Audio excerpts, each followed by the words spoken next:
welcome back to my new YouTube channel. If you're new here, my name is Kelly. I'm a fourth year medical student. I started out on Instagram as @KellyTakesMedicine, so you should definitely find me on there for more helpful tips and mentorship.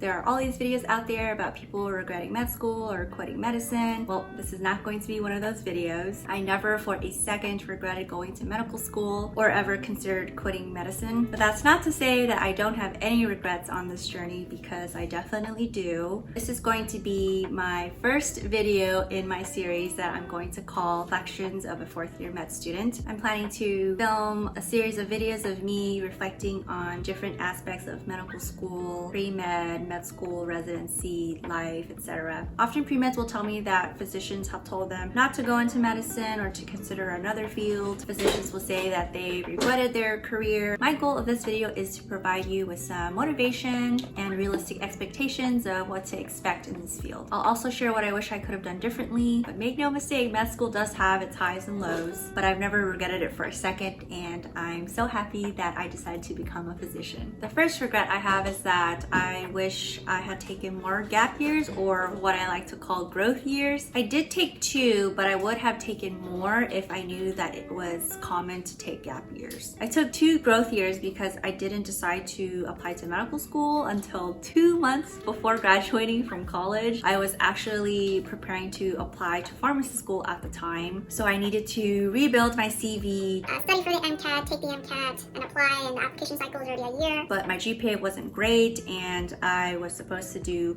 a lot better on the MCAT, but I didn't. I still did okay, but it was still below average for MD schools. I definitely would have taken the gap year, retaking the MCAT if I had the time and resources, and also if I wasn't going through something personal at that time in my life as well. Also didn't want to wait another year to go to medical school because I had already felt like I was behind, and if I were to take 3 gap years, I would be 29 by the time I graduated, and I just felt like I was too old. But I definitely wish someone had told me that it doesn't really matter how old you are, because a lot of admissions committees, I'm part of the admissions committee at my school, and a lot of people are applying older, and it's just the maturity that you see with older applicants is definitely noticeable. If I had taken another gap year, I probably would have been able to strengthen my application and to be more competitive, especially for medical schools in California, because that's where my home is, that's where my family is. And if I had done better,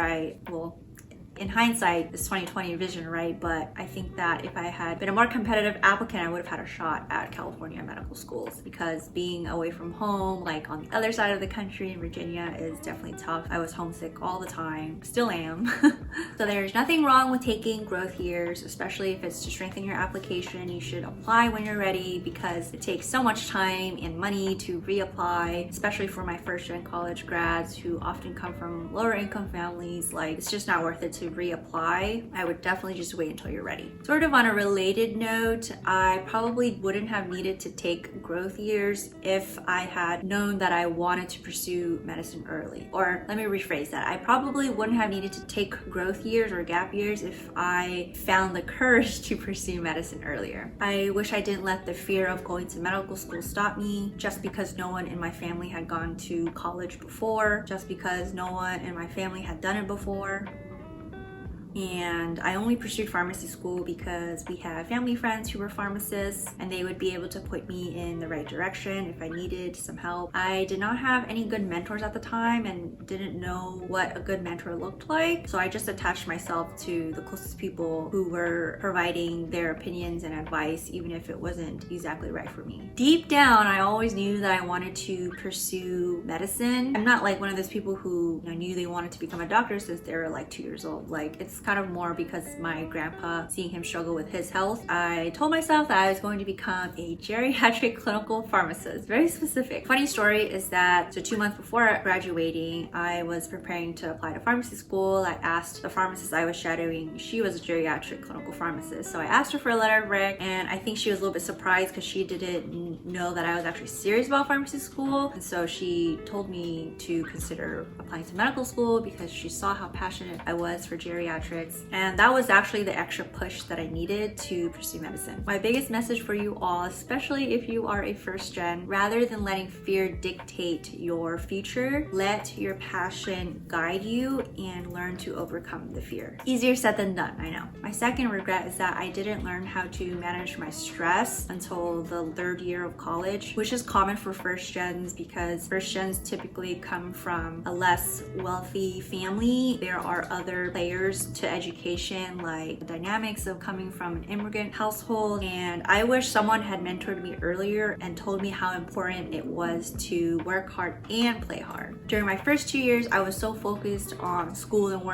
work. I did not take care of myself. Third year, I actually joined a pre-health fraternity, which completely changed my life. Even though I was playing more and studying less, I was doing so much better in school, like better than I had ever done before. The lesson here is that when you are stressed, you don't have as much insight. You don't know if you're studying properly, so I was not studying efficiently or effectively. Even though I worked and studied more during my first years of college, my grades were crap because I didn't know how to manage my stress and I could not see how inefficient I was studying. The next part of this is come med school, where I didn't think that me being worried every day about the future, not being able to sleep because of my thought, I was sleeping too much sometimes because I just wanted to block out those thoughts. kind of grew up as a girl that people thought was Uptight, sensitive, high-strung, and then I was having muscle aches and was very irritable at times, just would snap at people. I did not think that this was anxiety until my grandpa died during my second year of med school, and I began spiraling more and more. Went to see my PCP. I shared my concerns, told her what was happening in my life. She had me take a GAD, and then it was obviously positive, and so she put me on an SSRI, and then I see a therapist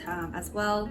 I think that if I had taken my mental health seriously earlier on in medical school, I think I would have been able to cope better with imposter syndrome. Third, this is more related to applying to residency, but I wish I had gotten more involved in research earlier on in med school. I've always despised research because I just don't have the patience for it, and my brain doesn't work and doesn't process like statistics, epidemiology. I can't, like, my brain just like does not function anything related to numbers or math, and I get very frustrated, so I knew that that's something that I would like to avoid. I realized that there are opportunities for any field in research. If you're passionate about it, the research aspect is not that bad. So I didn't actually get involved in research until my third year of med school, which is like the worst timing because third year is your busiest year, most rewarding year. You're not getting a lot of sleep or rest. You're working like 12 to 14 hour shifts in the hospital, And then you're coming home, having to study for your shelf exams.